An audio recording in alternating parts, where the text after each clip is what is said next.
We had a few questions that have been posted through the Google form, and we have a few questions that came through the suggestion box. They do have themes, so I'm not going to make them repetitive. As much as I can, I'm going to go with the things that are similar. I think we'll go with my belief is the easy one. So the first question I had is, what are angels? What are angels? So I'm going to ask one of the panel members to try and answer this question. Would you like to try? Assalamu alaikum, everybody. We believe that Allah, God, has three main creations. We have ins, or humans, us. He has jinn, another form of creation, and we have angels. Angels don't have free will as jinn and ins does, and they're essentially servants of Allah, and they do as Allah pleases and wills. They're the ones, for example, we have Angel Jibreel, which he was the one to deliver the message to Prophet Muhammad.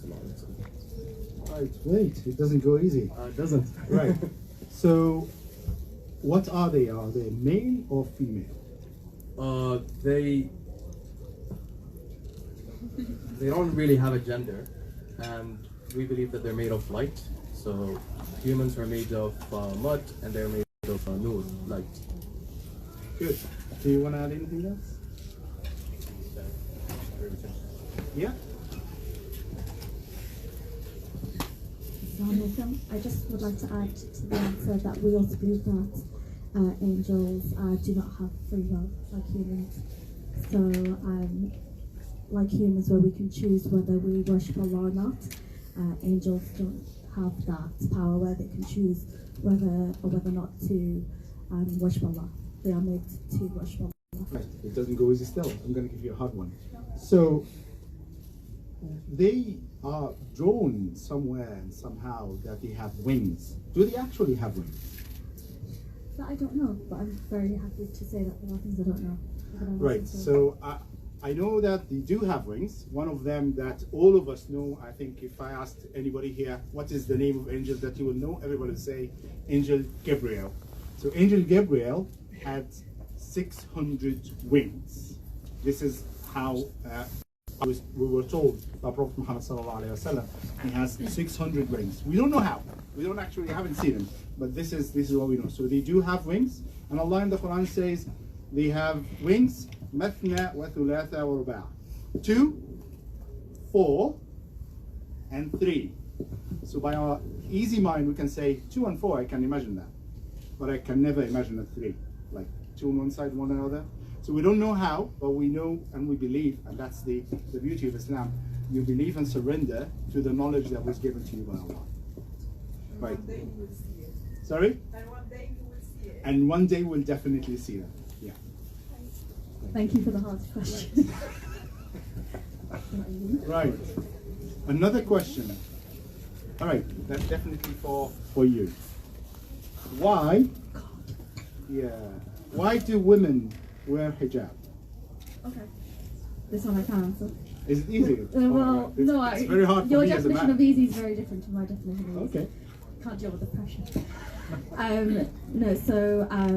Hijab is, when most people hear hijab, they think about the cloth that we wear on our heads.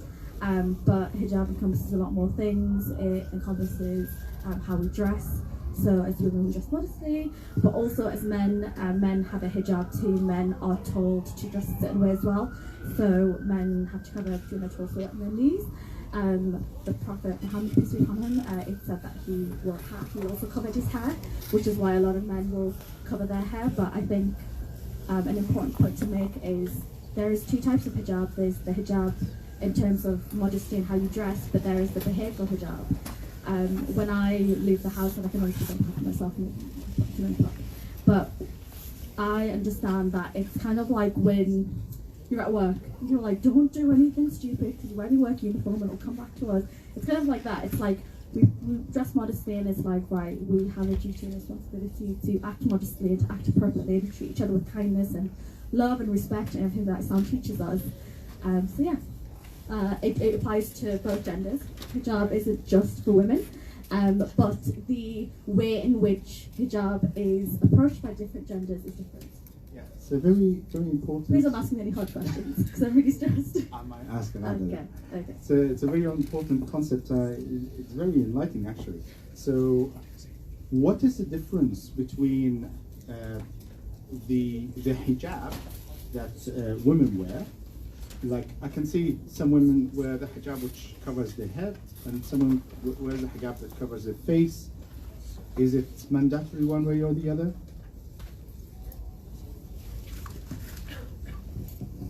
Hello everybody. So the hijab and dressing modestly and the concept of hijab, yes, it is compulsory. It's an obligation that we have in Islam.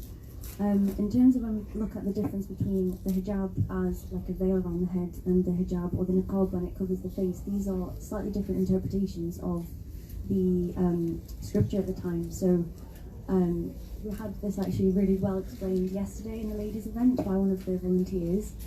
So it all comes down to how the people around the Prophet interpreted and acted on the commandment of the Messenger when he explained it to them. So there was a verse from the Quran that was revealed to the Prophet saying that, you know, "O Prophet, tell your wives and the people, the women, to cover." So the people around the Prophet at the time, the women, they went to the houses and they covered themselves. So a lot of them covered their faces as well, and so this was taken as an interpretation that this is one form of the hijab, as it encompasses also covering the face. And the Prophet didn't say no about this. He didn't say no, remove this from your face. Likewise, there are women, Muslim women, that approached the Prophet, spoke to the Prophet, these people, and they didn't have a face covering. And again, the Prophet didn't admonish this or say this is wrong. So there are two sort of different interpretations, if you like. However, common to both of them is the concept of modesty, and there are criteria that apply to the hijab, and this is that the clothing shouldn't be revealing, it shouldn't be tight, it shouldn't be transparent. And this similarly also applies to the male hijab. So again, men should dress in a modest fashion. They shouldn't be dressed in a revealing way or a way that attracts attention.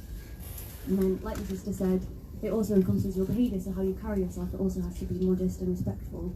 Now, if we can talk about the differences, why the physical appearance of the hijab or the outward expression of the hijab is slightly different between men and women, if people are interested.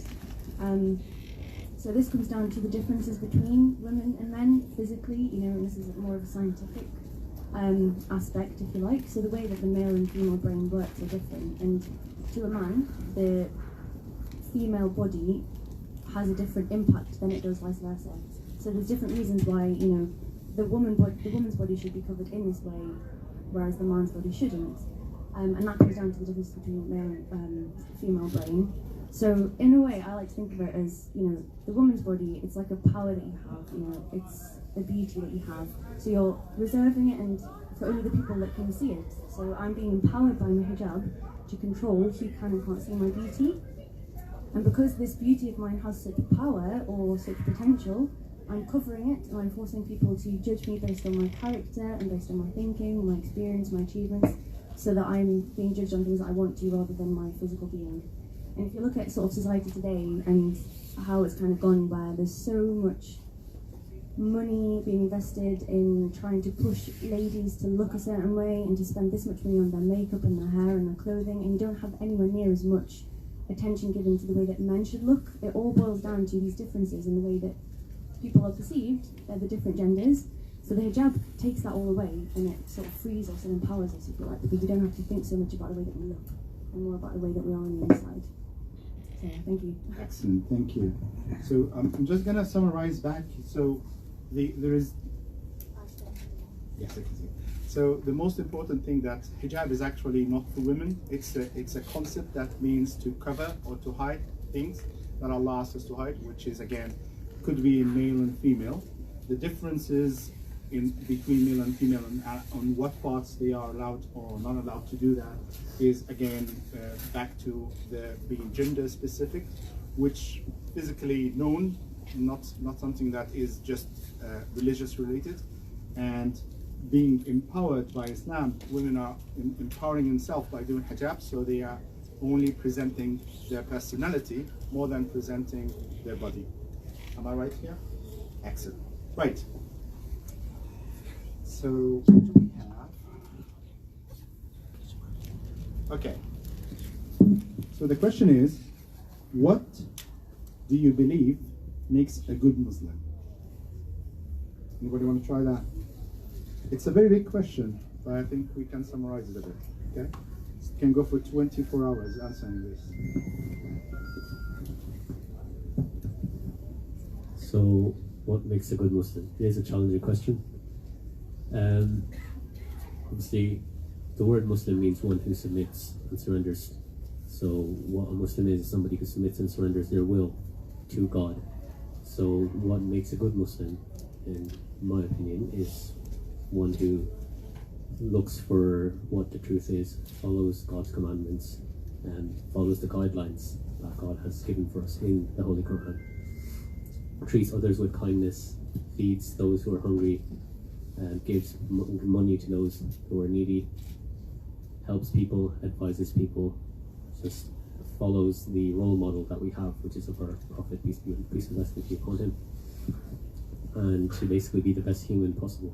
That's what being Muslim is. Do you want to add anything? Alright. All right. Is that right? Okay. I might add to that all the acts in Islam are towards humanity. So when you're doing anything in Islam, your intention, despite it's still to go to heaven and for the sake of Allah, you still are doing something for your society. Things like charity, for example, you're not giving the money to Allah, it doesn't need, but you're giving it to the humanity. When you do any act of good things, and there are multiple hadiths that indicate that Prophet Muhammad ﷺ came with Islam as a completion of good manners.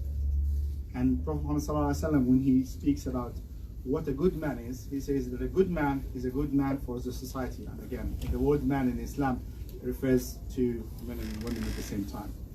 And he says that the best of you are the best to their family.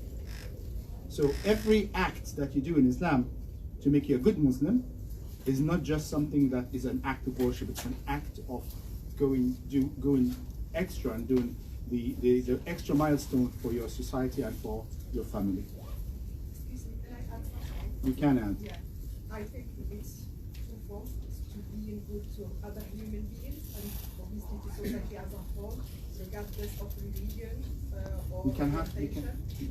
But as well to being good to the environment as a whole. Yeah.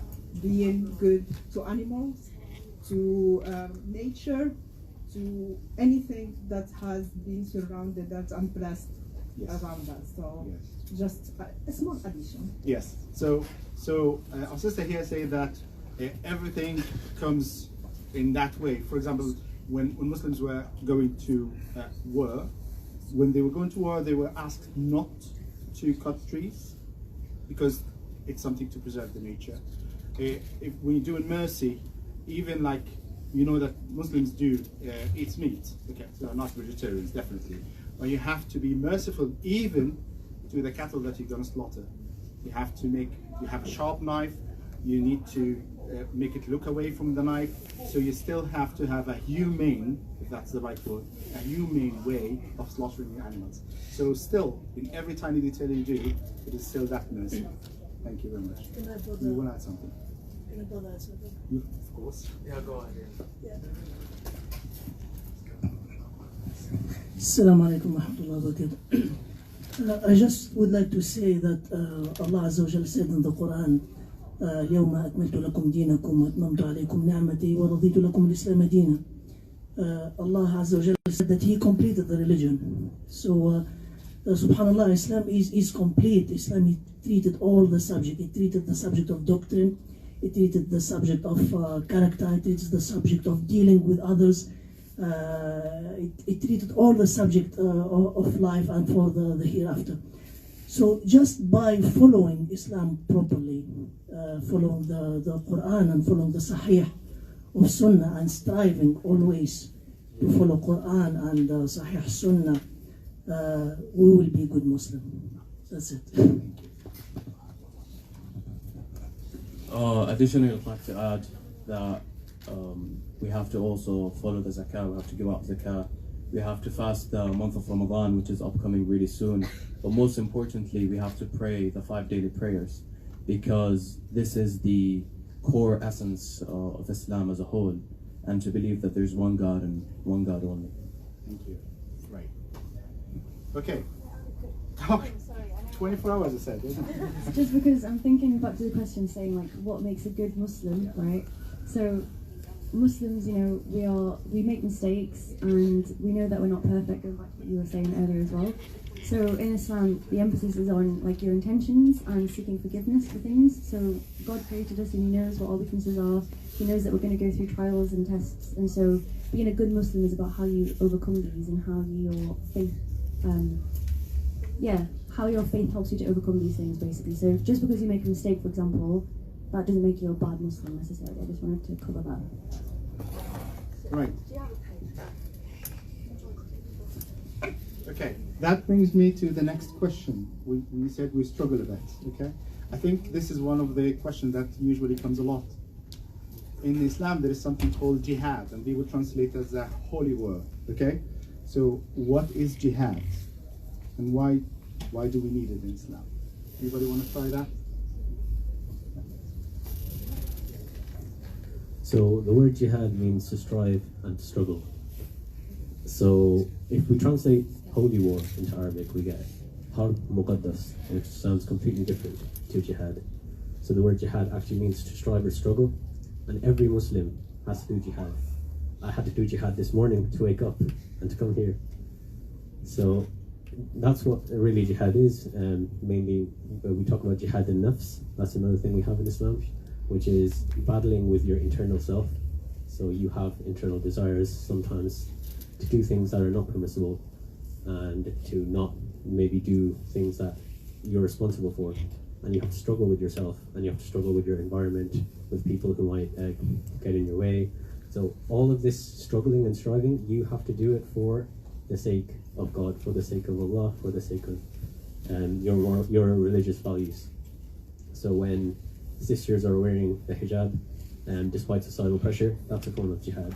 When people who are working in their company, they take a break in order to go and pray, that's a form of jihad. So we do jihad all the time in our daily lives, and it's not, of course, you can also say that going to war is also a form of jihad, going out, but that's not the primary essence of jihad. Jihad is just to strive or to struggle. Thank you. I want to add to that, because one of the stories of Prophet Muhammad sallallahu alaihi wasallam is one of the Sahaba, the companions, came to him and said, "I want to go to war." Okay, so Prophet Muhammad asked him, "Do you have a father and a mother?" He said, "Yes." He said, "Are they still alive?" He said, "Yes." He said, "Then fihima jahid, do your jihad in taking care of them." So that, by the words of Prophet Muhammad sallallahu alaihi wasallam, is even better than going to war. And that brings us back to the same idea that jihad is not war. Actually, could be completely away from that. But this is the BBC, fortunately. All right, let me take the... Excuse me. Yes. Just to emphasize on the war thing. On the war thing. Yeah, it's just more of a protection than war. All right. Yeah, I in my beliefs, it's more of a, you are protecting your religion and your practice, you are protecting your family, you are protecting your terrains, obviously. Yeah. So that's your jihad all the time. Okay. Right. Back to the, I think it's a completion of the question. What makes a good Muslim? The question here is, do you think that being a good person, and it doesn't say Muslim here, do you think that being a good person is enough to go to heaven? It's a bit of a tricky question. When it comes to being a good person, one of the core foundations of Islam is being a good person. But faith without good deeds without faith is not enough. You need the two. So you could become a good person but for the wrong intention, and we know that Islam is all about intentions. So if you're doing something good just to impress people, that doesn't necessarily mean that you're a good person. But if you're doing something good and at the same time you believe in Allah, and you're doing it for the sake of Allah and for the sake of humanity as a whole, then yes, of course. Right. I'm gonna again complete that question by one of the stories that Prophet Muhammad ﷺ said that's gonna happen on the Day of Judgment, that we all as Muslims believe is going to happen. That on the Day of Judgment there will be a man that is going to be standing in front of Allah, okay, and that person will be a charity giver, okay, and Allah will ask him, why did you give this charity? So he said, I gave it for you, for the sake of you. So he said, you lied. You gave the charity not for the sake of your faith. You gave him the charity so everybody will talk about you and say that you're a good person and a charity giver. And he's going to be drawn to the hellfire. So yes, many of us will be doing good deeds, but we need to have the faith with the good deeds to go to heaven. Can I just add one thing? I want to say ultimately who decides who goes to heaven is up to Allah. No. There is a saying that whoever has a mustard seed of faith, they will go into heaven. No. So it's not up to us to judge who's faithful, how much faith people have. Everyone had their relationship between Allah with them, between them and the person. That's all I have to say. But yeah, ultimately the decision is with Allah, and whoever has even just a slight bit of faith, they can end up in heaven. No. So yeah, so to say that again for people who didn't hear, there is a hadith again saying from Prophet Muhammad ﷺ that if you have a tiny bit of faith in your heart and you believe that Allah is your God, that is enough for you to go to heaven. Okay, and of course, if you have proper faith in Allah, if you believe definitely that He is your God, you will definitely try and do what He wants, which basically will make you eventually do good deeds. So faith will eventually lead you to good deeds, and that's how it goes.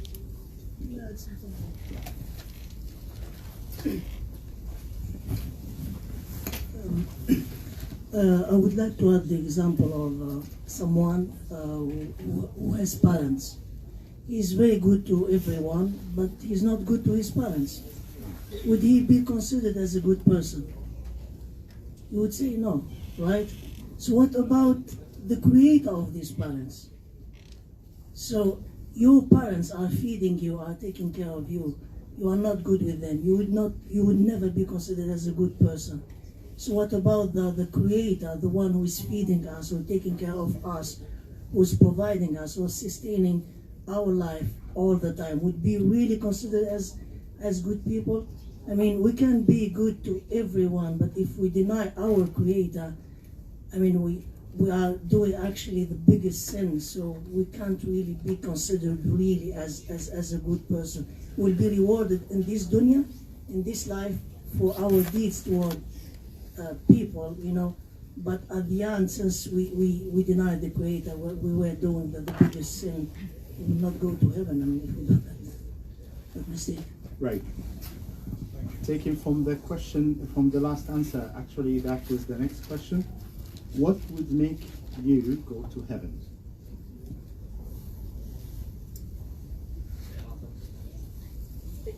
It's a big question.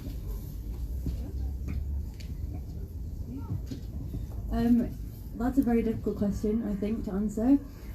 You can look at it from one perspective. In the Quran, in the Holy Book, it says that God says that He only created humans and the jinn, so to worship God. So that is ultimately the goal of us being on this earth, is to worship God. So if we fulfill that, then we should go to heaven. But that then encompasses lots and lots of other things, and there's a whole kind of instruction manual, if you like, to this world. So what should we do? What shouldn't we do? So many of you might have seen like the pillars of Islam, so things that we have to do as integral parts of our faith. So praying every day, fasting, giving in charity, so giving to the poor and the needy if we're capable of doing that. So there's lots of things that you need to be sort of fulfilling to sort of complete your faith. So yeah, it's a very difficult question. Again, from another angle, you could say that ultimately, like one of the sisters was saying, it comes down to your intentions. So God is the one who has created us. He knows exactly what we're going through. He knows what's internally within our hearts. He knows what limits we have. He knows what trials we're going through. He knows what our capabilities are. And based on that, what we've been doing, what we haven't been doing. And He's the fairest of all to then be able to judge us. So He's the one who's going to judge at the end whether we deserve to go to heaven or not. So God knows of our intentions, and He would be the one to judge that. So I don't think there's a very straightforward answer. I think that there's more than one aspect to it. Ultimately, at the centre of that all is we need to worship God. Everything that we do by extension should be done with the intention of pleasing God. And that's why we're always reminded to try and renew our intentions and have sincere intentions, not to be doing things to gain the pleasure of people, but rather to gain the pleasure of God. And again, knowing that ultimately we can't decide as humans who's going to go to heaven or who isn't, because we don't have that knowledge, we don't have that power, so it's not for us to say that. I just wanted to add with the whole concept of forgiveness and sin, a common misconception, especially amongst new Muslims who are learning their faith, is that once a sin is committed, however big or small, on accident or on purpose, they think that, you know, Allah will be displeased with me and that's it, that's the end of it. I can't, you know, attain heaven, and you know that's essentially the end. But we need to keep reminding ourselves that Allah tells us that He's the all-merciful and the all-forgiving, and we are constantly reminded to repent to Allah, because we know that repentance is so important, and we know that Allah will, inshallah, forgive us for anything that we did unintentionally. So He created us, and He knows that we're going to make mistakes. To the extent that Allah says that if you don't make mistakes, so you won't repent.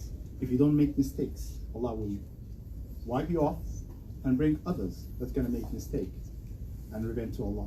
So Allah is looking for you to come back to Him. He knows that you're going to make mistakes. And Prophet Muhammad said that all humanities are mistake doers. And the best of those mistake doers, which basically mean the best of humanity, are the ones who are going to repent more to Allah. So as long as you repent to Allah, even if you make mistakes afterwards, as long as you repent to Allah, you still are the good person.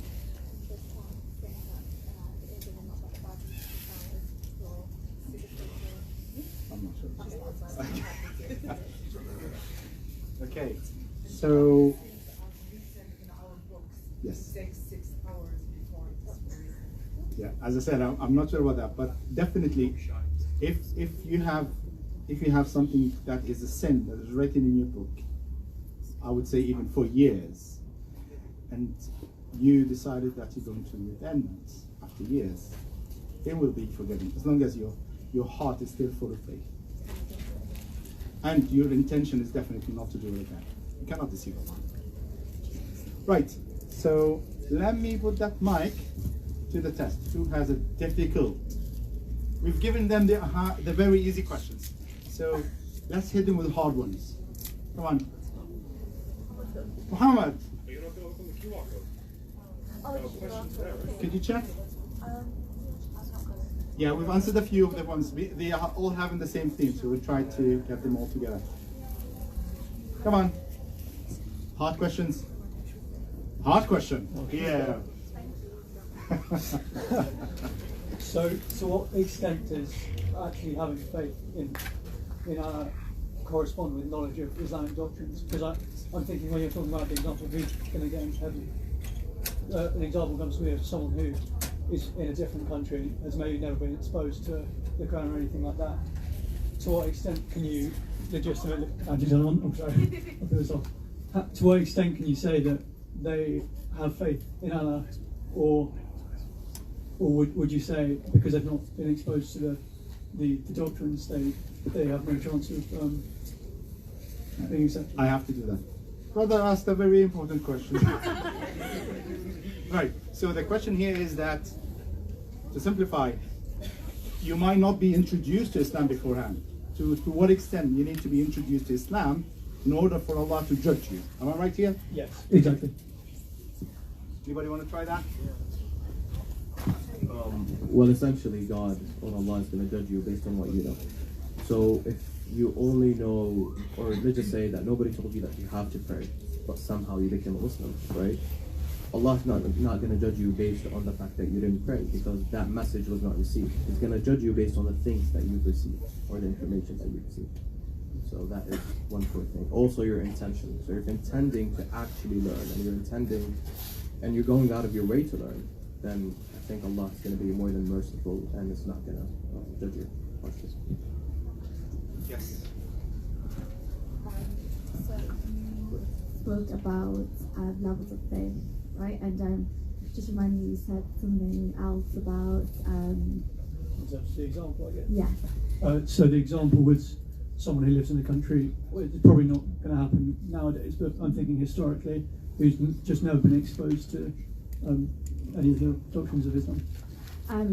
I just wanted to add in terms of like faith and how faith works for us Muslims. We understand that our faith and when we go through life, you know, I think it all goes back to being human. It's not linear.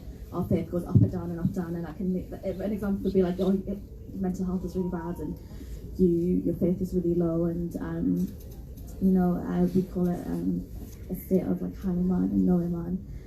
But Allah doesn't look at the low state and go, not working hard enough. Allah understands that, you know, we're trying our best, but as it was previously stated, there are trials and tests in this world that are designed to bring us closer to our Lord and our faith. So just with the topic of levels of faith, I don't believe that if your iman or your faith is low that you can't attain heaven. It's just a case of being human and actually, you know, just having the low mood and the high mood.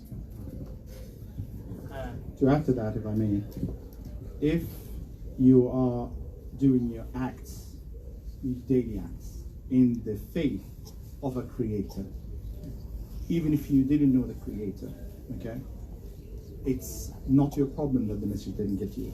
It's actually our problem. And Allah has said that He has sent prophets to be a sign for the people to see. And He has sent us after that as believers as a sign for us, for others to see. So if we didn't give the message, it's our problem. It's something that we will be judged upon.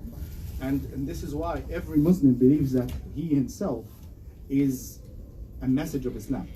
So he has to be a good person for people to ask, oh, you're a good person, what are you? And they will say, oh, I'm a Muslim. So they will ask about Islam.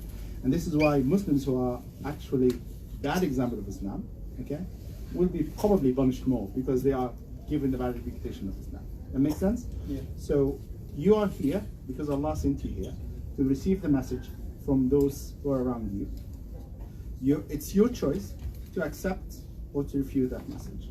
If you didn't receive the message, it's our mistake as Muslims who are unable to give you the message, but you will be judged based on your faith as you believe for a creator. Does that answer your question? Yes, it does. Thank you very much. Excellent. Right. Come on, that wasn't very hard.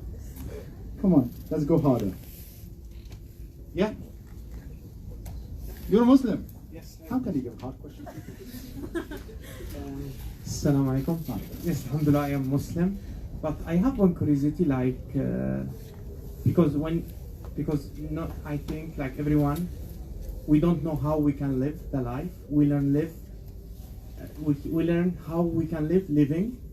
But my curiosity, like, why God make this test for us, like for go to heaven? Like, why God need that? See us, because I think like Islam make, if we can speak about mental health, like make the person stable, because like in the life there are a lot of distraction. Like sometimes we don't think about what come after life. We think about work, stability, family, and that. But my curiosity, why Allah need that, like need us to make that test, like make that exam on this life, for go in heaven or not? Right. Like why? Okay. Thank you. I'm going to make that a bit harder because you didn't make it hard enough. I think what he's trying to say is, what's in it for Allah? This whole thing, earth, creation, heaven and earth, heaven and hell, what's in it for Allah? Is Allah benefiting anything? Yeah. So just to answer your question first, then to answer your question, I firmly believe that Allah doesn't need us. We need Allah. In terms of the why do we go through trials and tests, if our life was so easy and you know, everything was just hunky-dory and we woke up and we had whatever we wanted all the time, when would we ever have the opportunity to get close to God? You know what I mean? It's those times and hardships where you go, you know what? Like from a personal example, I mean, I did a talk about mental health earlier on, if I may, this is okay. In my talk, if you were there, I talk about how I lost my dad suddenly to COVID within the space of 2 weeks, and you know, like even I got a bit like, why? Like, I was only 25, and I was like, why did this happen? And you know, I even questioned like, why did like Allah give me this trial when I try and be a good Muslim all the time, and I try and do things that Allah wants, commands you to do. But then I realised, oh, I'm actually talking to Allah a lot here. I've realised that even though I'm asking these questions, I'm actually talking to Allah, and I'm actually having a conversation, connecting with Allah. And then as it kind of went on, it dissipated this feeling. I was like, these are the trials and tests in our lives that bring us closer to our faith. And yeah, I think it's super important that these tests are there, because if these tests weren't there, we probably wouldn't remember God as much as we should. So you would think to yourself, the ones that love Allah most will get the least hardship, isn't it? But that's not the case. The prophets were the one that had the hard hardships. They were the one that tested most. So the more you're near to Allah, the more you're tested more. That's because this whole life is just a simple test. It's not so big. We live in it. This is why it feels like it's so big, okay? It's like you're so in it, like you're in a virtual reality feeling that you're in it. Once you remove your glasses, whew, you're back to the real world. Then the revelation will happen, and you feel that you're in either in heaven or hell after this quick test that you hopefully will manage to get through. So these hardships are a way for you to gain more. It's like Allah giving you, well, you're doing good in the game, okay? So when you go to the harder levels, yes, the more you do well, the more you get to the harder levels, the more points, the more brownies you will get. Also, Allah has created everything to be known. Allah, this is what Prophet Muhammad sallallahu alaihi wasallam says. Allah was the only thing. And then he started creating things. The first thing that he created was the pen, qalam, okay? And it's not a literal pen, but it's something to write things. And he ordered that pen to write everything that happened, everything that will happen. And he started creating the heavens and the earth, okay, in favor to be worshipped. He wanted to be known and worshipped by the creations that he made. So that's what's in it for him, okay? Right. You want to add something? So for the question, why does God do anything at all? Why does he create anything at all? We have been told about the attributes of God in the Quran. So we believe God has certain names and certain attributes. And so if he didn't have those attributes, then he wouldn't be God. So one of the attributes is Al-Khallaq. He's the one that's always creating. And so all of this creation, this is part of the manifestation of his attribute of the one who's always creating.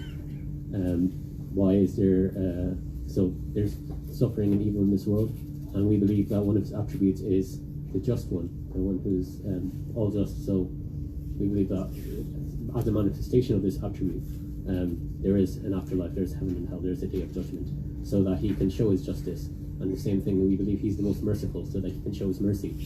And we believe he's most loving, so he can show his love. All of these things, we believe he's above, the source of goodness. All goodness comes from him. So why does he do anything at all? Why does he create us at all? So this is also a manifestation of some of his attributes of being a creator, of one who forgives sins. Why do we sin? Why is there sin? Because he's the forgiving of sin. And if there wasn't anyone to sin, then how could he be the forgiver? How could he be the one who accepts repentance?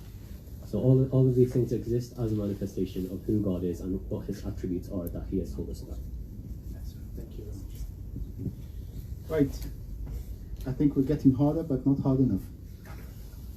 Okay, can I have that? Could you pass that?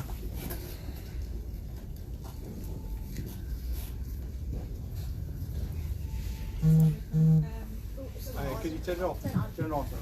Yeah. Is that on? Yes. Sorry, could I not get a picture? So Islam was created 1,400 years ago approximately, and you know, we're all as humans created to worship Allah. What about the people before Islam, and what was the purpose of creations before Islam, and what guidance did they have? Yeah. Unfortunately, this is a very easy question. Right, who wants to answer that? Essentially, we have a verse in the Quran that says, "Inna ad-deena 'inda Allah al-Islam." All religions in the eyes of Allah is Islam, which means submitting to Allah as the one creator alone, right? So before Islam, we had Christianity, and before that maybe Judaism, I'm not 100% sure. Yes. All of them have the same message. A true Christian would believe that there's one God, would believe that Jesus is a prophet, and the same for all the other religions. So the message of Islam is not new by itself. It's a repeated message, but it is for the entire nation, other than for the other religions which may have descended only in one nation. And yeah, that'd be it. Since the creation of mankind from the grandfather Adam, he was himself a messenger, okay? Or a prophet, actually, not a messenger. And since then, everyone after him came with the same message.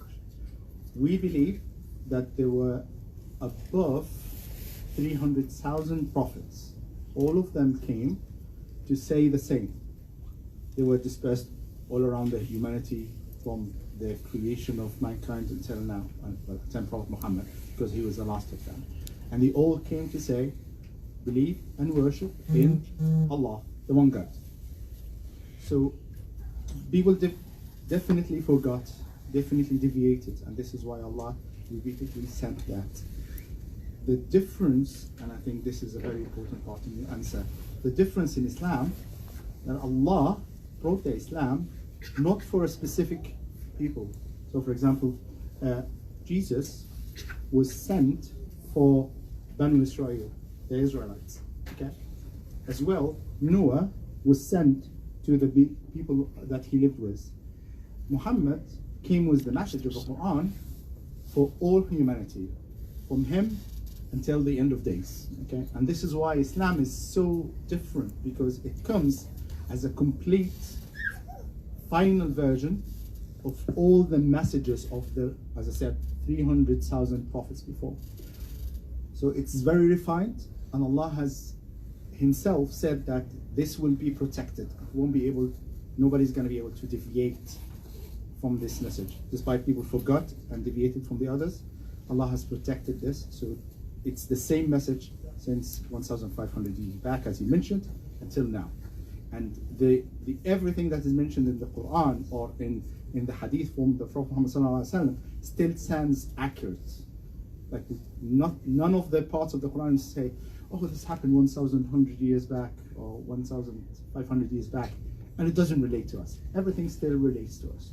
And this is why this religion is still a beauty, a gem, but still we need to uncover more of it. Does that answer your question? So what will happen to the people before the people who didn't receive Islam before it got revealed? What will happen to them? If they will be judged on their faith, as I answered before. If they have received the message, not of Islam, as the religion of Prophet Muhammad, as Islam as the religion of any of the previous prophets. If they receive that message to worship one God, okay, they will be judged in that. If they haven't received the message, for one reason or the other, they will be judged on their own faith and on their own goodness. Okay? And we believe that Allah is so merciful that He's not going to be hard on them at all. Right. Hard questions? There's actually a verse in the Quran, answer her question. It is وَمَا كُنَّا مُعَذِّبِينَ حَتَّى نَبْعَثَ رَسُولًا. The verse is that we are not going to punish anybody until we send a messenger to him. Okay? And the messenger could be a messenger like Prophet Muhammad, or somebody actually like those people are here, as I mentioned. We are carrying the message to everybody. So if you receive the message, you don't have to see Prophet Muhammad. If you receive his message through one of us, then you have received the message. And that will be your judge. Okay? Right. More questions? Come on. Could you check if there's anything in the QR? Any more questions on the QR code? Come on. Islam is true. Okay? You definitely need to come to the, when is it? Muhammad Hijab's lecture? Sunday. Sunday, okay? There are leaflets there. I think that will touch a lot on this answer, but let's answer this for now. So I want to paint a picture in your head because it'll probably make things a little bit more easy to understand and articulate. And I was having a beautiful conversation with someone about this the other day. There was a man, a prophet, 1400 years ago that had no scientific advancements.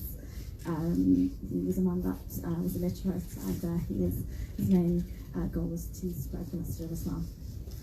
And yet he was able to talk about embryology, and he was able to talk about cells, and he was able to tell us even very kind of specific niche things like the mountains on the planet are like steaks. And there was scientific research done. It's kind of what do you call them, like heat kind of like heat sensors, and where they looked underneath a mountain, and if you look at the whole thing, it's like a diamond. So it'll go, the mountain will be there, and it'll be like it was flipped over on the other side, and it said that like the mountains are there as like pegs. And so that's from a past perspective in terms of like things that was said about the past. But why don't we even look at the future? The Prophet, peace be upon him, told us, and it was revealed to him about the signs of the end of times. It said about heat, and that heat will be excessive. It talks about earthquakes will be in excess. It tells us that there is a river, the river Euphrates, that will dry up and will reveal gold, which is actually happening right now. If you look at the river Euphrates from 10-20 years ago and now, you can see that it's gotten smaller. It will say that the sun will rise from the west, and there was an article done that said that the Earth had been spinning at a slower rate. And what we believe is that the reason why the sun will rise from the opposite side is because the Earth will become so slow that it will tilt back on itself and it will start to reverse the other way. And this is actually proven the Earth is starting to spin at a lower rate and the moon is going further away. So with all these kind of examples, when I was having this conversation, I was saying that even if I wasn't a Muslim, it would still kind of entice me to believe that Islam was true, because how did some 1400 years ago tell us not just miracles that are so specific, especially without equipment, but tell us things that were going to happen and things that we are literally seeing right now. And they're not very generalized things like, there will be clouds in the sky or you'll see stars at night. They're very, very specific things. So yeah, I hope that answers the question. Right. One thing that actually intrigued me about this is in the hadith, Prophet Muhammad ﷺ mentioned that the human has, and I can't remember the number exactly, I think it's 243 bones in his body. Okay? 360. Yeah. 360 joints. Yeah. And the scholar said, that probably is like a rough estimation. Okay? And when they counted these connections, these joints, they found that they are 356. Oh, that's a very good estimation, isn't it? Until recently, the ear surgeons, when they started exploring the anatomy of the human body, they found there are very two tiny bones. Now in school we have learned about them. I think it's called the uncus, and I can't remember the other one. Two very small bones in the ear. Yeah. So these two bones, they just dissolve when we die. So to be able to know them and count them in his way of counting would be that he must have dissected humans on that day to be able to find them. Not only that, dissected them under microscope and was very keen on it cannot happen. This cannot be a chance. Okay? So that's definitely one thing that has clearly proven that the number indicates that he must have been told. And the only one who can tell him is the one who created that body. So he knows how many exactly are there. And I'd just like to add as well, the actions of the Prophet, peace be upon him, they're known as sunnah. So we're recommended to do certain things that the Prophet, peace be upon him, did. And the one thing, I'll just use this one example, was that the Prophet, peace be upon him, used to fast every Monday and Thursdays. And this was basically like a health thing. It was said that it was good for you, and it had other attributes, which is why we fast during Ramadan, which is to get closer to our faith and to our Lord, and so on and so forth. But there was an article that I actually came across really randomly on, I think it's like Healthline, and it was like scientists have understood and proven that intermittent fasting twice a week can actually help you improve your health. And we laughed in Muslim because we already knew this all along, but it just goes to show that like it's really kind of bizarre that it's like scientists are now finding out that this is a scientific miracle, and that's a scientific miracle. But it's like if you read the Quran, a book that hasn't been changed for 1400 years, you'll find all these miracles were there all along, and we already knew all these things. Yeah. So the Quran itself is an eternal. The Quran itself is an eternal miracle that is waiting for you to read and find out more. I think one of the books that I really liked is, I'm not sure how many of them left, but they are very scanty, unfortunately. It's called The Eternal Challenge. The Eternal Challenge is if you want to take one book from here, I would definitely recommend that book. It does have a lot of science and very easy to grasp information for the new day and age, which will definitely, if it didn't get you to Islam, at least it will get you to know about Islam much more. Right. That was relatively hard, but still I would like to get more. I have one. You do have one? Okay. Yes. So you felt the first one wasn't hard enough? I have one curiosity because the Quran in Arabic, the more resource in Arabic, yeah, is hard for not Arabic people to have access on that material and understand that material. They need someone to translate that and explain that. How Quran in that specific language for that specific population, like why that happened? Actually, it's not only hard for non-Arabic speakers, it's actually still hard for Arabic speakers. But it's like different culture, yeah, because like yeah, sometimes like from not that culture maybe, not that language, become hard maybe to Well, I think the choice of Arabic has to go back to Arabic's linguistic abilities.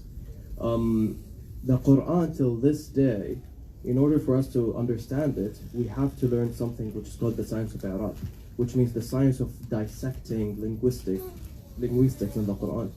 So when a language was to be chosen, you cannot pick a language, and right now we can tell, or we can at least say that Arabic is the most linguistic language between all the languages out there. So when Allah wanted to reveal this message, He had to, I would assume, pick something that would deliver at least the complexity of the message. Because till this day, we are not understanding the Quran from cover to cover. There are still some things that we're not able to fully comprehend. And it's one of the challenges that we're not going to be able to fully comprehend the Quran. So I hope that answers the question. So we believe that the prophets were sent with miracles, and the miracles that they were sent with were relevant to the people at their time. So for example, at the time of Moses, the witchcraft and magic was quite popular, and so Moses was sent with such amazing miracles, like splitting the sea, like turning his staff into a snake, that would put the magicians at the time to complete shame. At the time of Jesus, the people were advancing in medicine, and they were discovering new cures and stuff. And so Jesus was given the miracle to cure the blind, to bring the dead back to life, such things that their medicine couldn't do. So that was relevant to the people at their time. At the time of the Prophet Muhammad, peace and blessings be upon him, the Arabs were the masters of poetry and eloquence and language. They prided themselves on it. And so when the Prophet came with the Quran, the Arabic language itself is so eloquent, but the Quran brought something so mind-blowingly powerful and eloquent, and it really is difficult for somebody who doesn't understand Arabic to appreciate this. But even if you just listen to the Quran, even if you don't understand, you can hear how powerful it sounds, how beautiful it sounds, just the recitation. And so this was the miracle of the time. The powerful message of the Quran combined with the eloquence and the linguistics and the rhyming and everything. The Quran challenged the Arabs. Bring something like this. If you are truly truthful, create a verse or a chapter similar to what is in the Quran. And the top Arab poets, the most eloquent of the Arabs, they all tried and they couldn't bring anything similar to it. The Quran has many prophecies. One example is the Quran says, so the two superpowers at the time were Rome and Persia.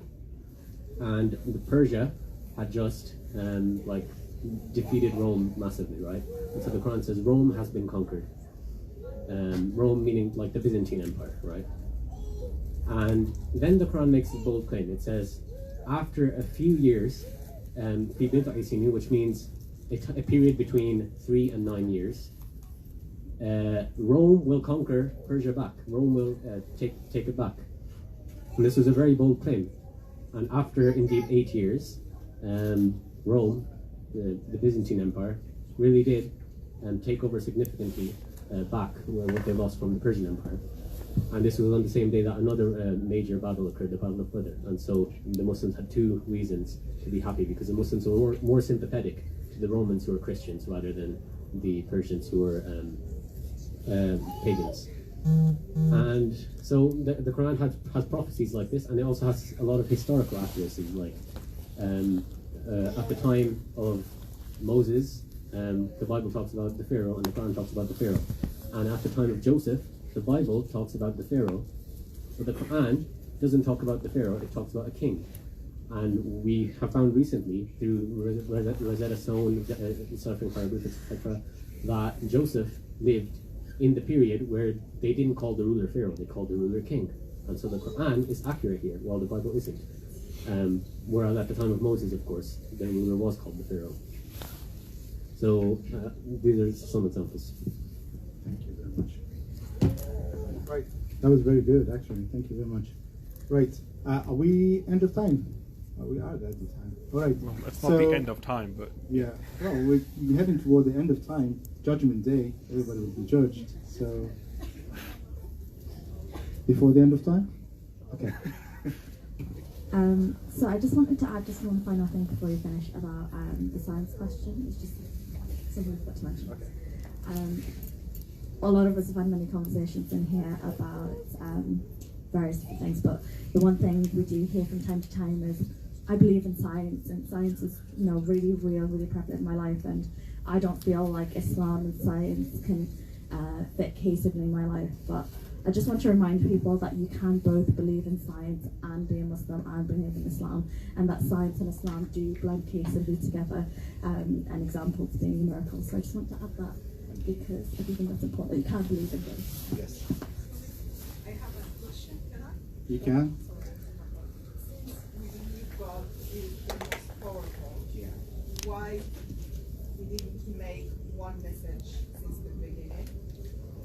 And the second part of it, since he's the most knowledgeable and he knew that our prophet will come at the end, why he didn't mention or that's earlier on?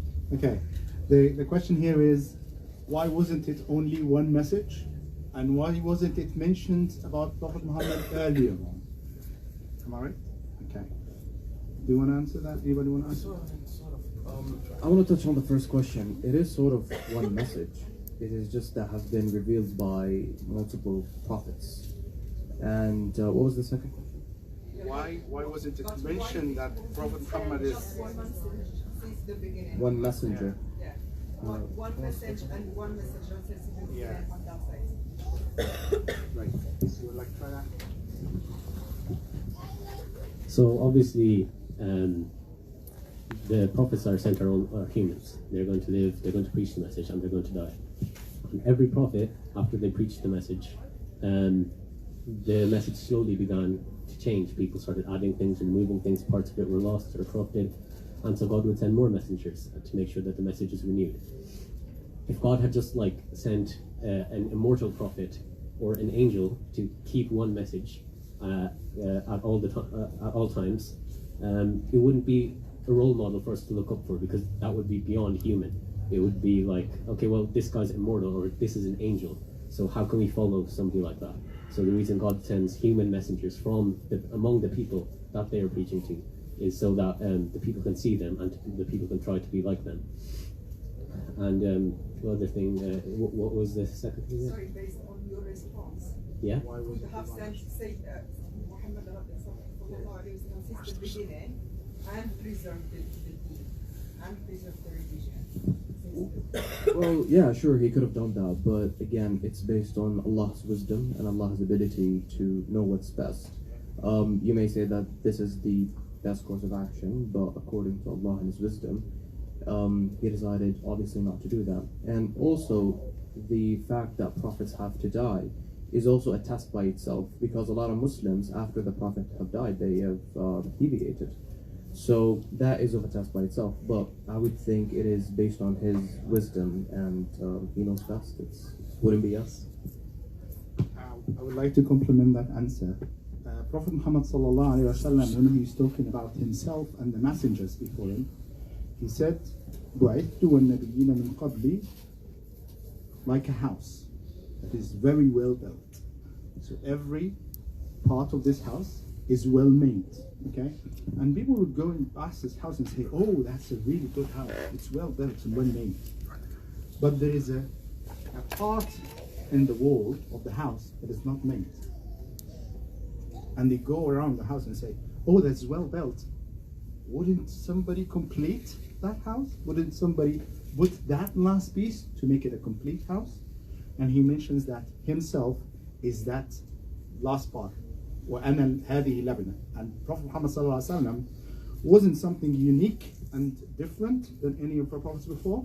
He was a completion of that whole building that Allah sent. So during the years, Allah was building that religion one piece after the other until Prophet Muhammad ﷺ completed that. So would you say the other religions are introductions to the... Yes. So all the religions before, and even the testimonies before that, all the prophets have all directed towards there's going to be a final prophet, and when it comes, you have to follow. And we know, for example, one of the Sahaba who was originally from Persia, okay, he followed these trails of the previous prophets. So he went to, he was actually worshipping fire, and then he started looking for a true religion, okay? And they told him that this is Christianity, try and follow the Christianity. And then he started following the Christianity. That was a few years before the revelation to Prophet Muhammad ﷺ. And then from there, he followed another person in Christianity. And then when that person was dying, he told him, "I'm the last person at this earth is actually worshipping the true God. And we are in a time," this is what that person is telling him, "we are in a time that the last prophet is going to come. and you need to find him. And he will be, again, that's the Christian person who's telling the Sahabi who's going to be a Muslim afterward. And you need to find him in a place towards the area of the Arabs at the moment, and he's going to rise in a town that is full of palm trees. And he given him the three things that he can find the Prophet Muhammad with, like he's given him three identifications, which is mentioned in the Christianity. Even before Prophet Muhammad sallallahu alaihi wasallam, we're talking about years and years before Prophet Muhammad sallallahu alaihi wasallam, that he will be a person that will accept to eat from sadaqah, which one type of charity, okay? And he's not gonna accept, he's gonna accept eat from gift, but he's not gonna eat from charity. These are the two times. And the third, he's gonna have a part in his body, okay, looks like a small, I'm not sure what is it, like an avis or something, like a mark, on a sign on his shoulder, okay, a seal of prophecy, which looks like a small black thing on the shoulder of all the prophets before. So he actually, he actually knew, that Christian knew from Christianity that this prophet is going to come.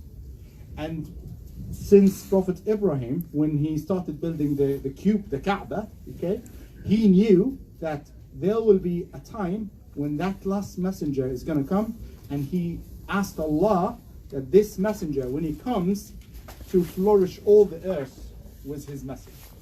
So it's not just Prophet Muhammad came out of nowhere. It was a completion, and he was prophesied by all the prophets before it. Right, I think that will end our session. We had a lot of questions, and I hope that we managed to answer properly. May Allah forgive us if we have mistaken, and may Allah guide us all to His right path. Assalamu alaikum.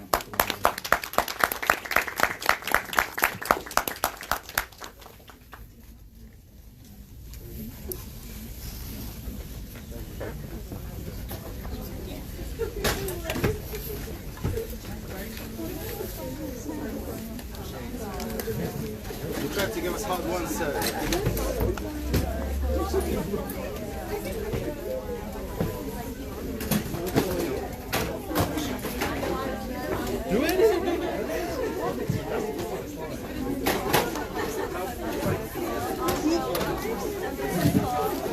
Hi everyone, I just want to say quickly, Brother Muhammad, who is the Islamic Society President, has one final announcement to make for everyone. So can everyone give him a round of applause, please? Brother Muhammad. There you go, bro. Alright. Yeah, I'll try and make this as quick as possible because I understand everybody wants to leave. But yeah, this formally concludes the largest event that the Islamic Society has to offer. I believe it's also one of the largest events in the Northeast, as a matter of fact, according to Suhail at least. So yeah, I just want to say, like, thank you so much to everyone who came here, Muslim and non-Muslim, whether today or at other times during the week. It's great to see that we're able to provide a setting that allows people to engage in nice, calm, civil discourse, especially about such a sensitive topic as religion. And we pray that the contributions that the Muslim volunteers here have provided has been beneficial. We hope that it continues to be beneficial even after you all leave. And yeah, Jazakumullahu khairan. And we hope to see you all again when we hold this event again next year. Hopefully some of you will be Muslim by then, but you never know. Anyway, assalamu alaikum.